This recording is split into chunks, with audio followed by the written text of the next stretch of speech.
Bonjour et bienvenue sur LDB Média, dans Côté Court, une émission présentée par les élèves de l'Obciné. Aujourd'hui, nous sommes en direct du festival de Clermont-Ferrand et nous accueillons la réalisatrice Charlène Brimeau pour son film God Save the Queen.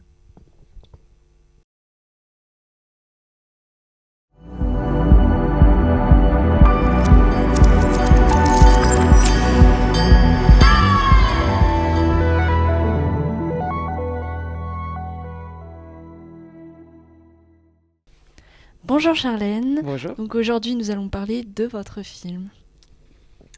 Votre titre fait référence à l'hymne du Royaume-Uni. Pourquoi ce choix ? Alors, il y a plusieurs raisons. La première, c'est qu'en fait, c'est un peu un hasard, mais le jour où j'ai commencé à écrire le film, j'étais dans un café et à la télé, c'était vraiment l'enterrement de la reine Elisabeth II, c'était ce jour-là. Et en fait, quand j'ai commencé à avoir l'idée du film, du coup, j'ai commencé l'histoire avec cette idée de la télé qui présentait l'enterrement de la reine. Et ensuite, au fur et à mesure de l'écriture, je me suis rendu compte que ça avait beaucoup de sens, vu l'histoire de mon film, de parler de l'enterrement de la reine et de cette image qui m'est restée de tous ces hommes qui portaient le cercueil de cette grande femme.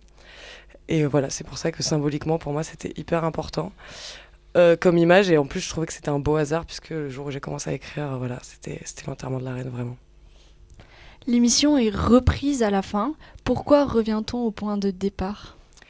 Alors, l'idée, ouais, c'est que toute l'histoire est une boucle, parce que ce que je voulais montrer, c'est que dans ce genre de relations, donc des relations d'emprise, c'est justement plein de petites choses du quotidien qui se répètent et se répètent. Donc, je voulais vraiment parler d'une journée de 24 heures dans la vie de cette femme et de ce couple, mais montrer que c'était qu'une journée, qu'en fait, il y allait en avoir plein d'autres, et que c'était l'accumulation de toutes ces journées-là qui crée cette forme de violence.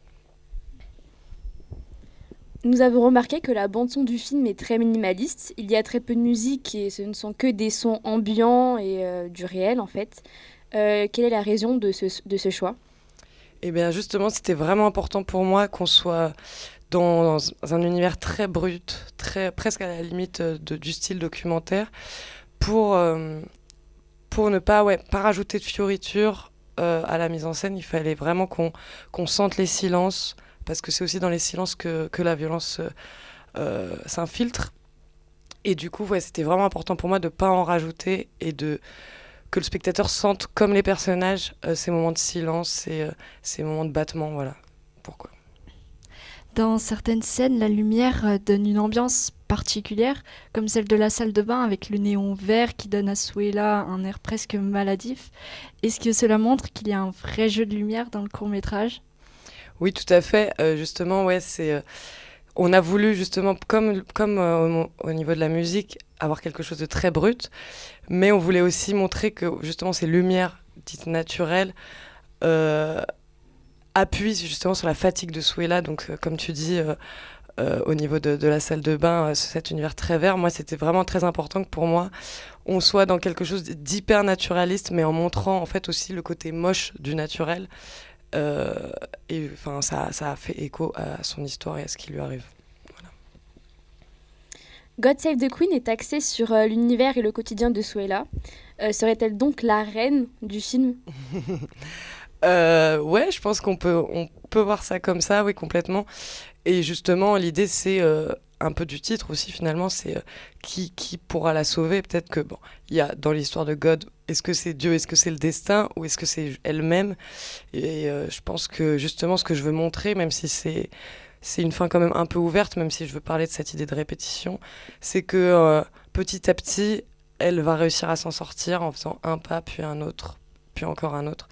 Et ça, c'était important pour moi à montrer. Donc ouais, je pense que c'est un peu une reine. Suella compte 3 amies, dont une qui est assez importante, Coralie. Quel rôle a-t-elle dans l'histoire ? Alors, Coralie, c'était pour moi hyper important de montrer que Suella n'était pas complètement seule, qu'elle n'était pas complètement isolée, qu'elle avait des portes de sortie.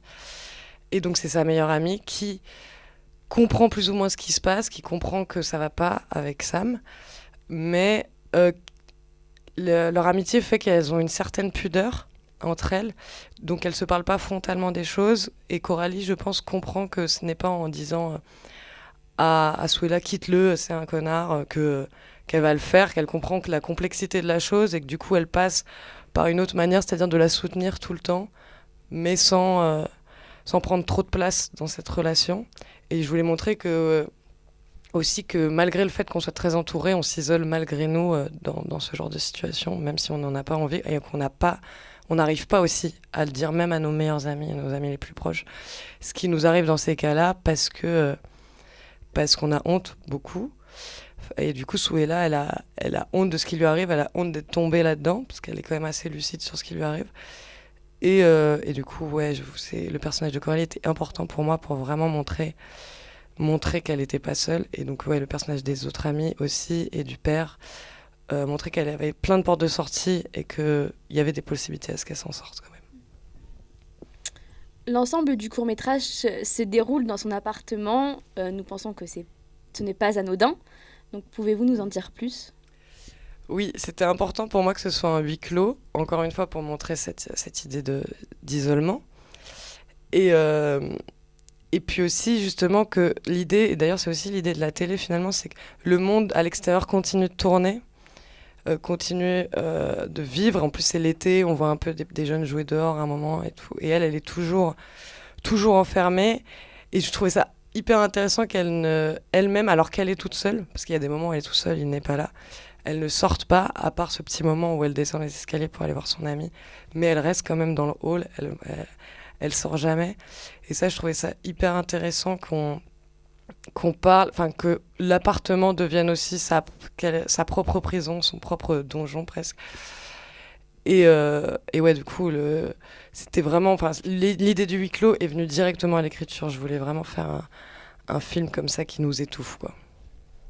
Pour revenir sur le point de l'extérieur, ses seuls moments en contact avec cet extérieur sont lorsqu'elle fume. Est-ce que la cigarette serait une échappatoire à cet enfermement ? C'est hyper intéressant que vous ayez noté ça. Alors, je ne sais pas si c'est la cigarette qui est un échappatoire, je pense pas. Mais en fait, l'idée de montrer que la fenêtre est ouverte à ce moment-là, c'est parce que c'est le truc qu'il lui a dit, ouais, il lui a dit juste avant, t'es moche quand tu fumes. Donc c'est un peu un de ses seuls gestes de rébellion, presque. Pendant qu'il dort, elle ouvre la fenêtre et elle fait ce qu'elle a envie de faire, en fait. C'est plus ça que ça représente, cette cigarette. Et puis après, il y a aussi le concept de... Elle fume beaucoup dans le film. Et il y a ce truc d'angoisse, et d'addiction aussi. C'était aussi pour montrer que aussi l'emprise, c'est une forme d'addiction. Et donc, je voulais aussi montrer ça par un autre objet dans le film. Donc, il y a un peu ces deux choses, mais c'est vrai que cette image de la cigarette, fenêtre ouverte, c'était vraiment important pour moi. Montrer que, malgré le fait qu'il lui a dit « t'es moche quand tu fumes », etc., elle le fasse quand même qu'elle se rebelle un petit peu à sa manière. Donc, nous avons bien vu que les violences psychologiques étaient très très présentes dans le film. Pourquoi avoir choisi ce thème ?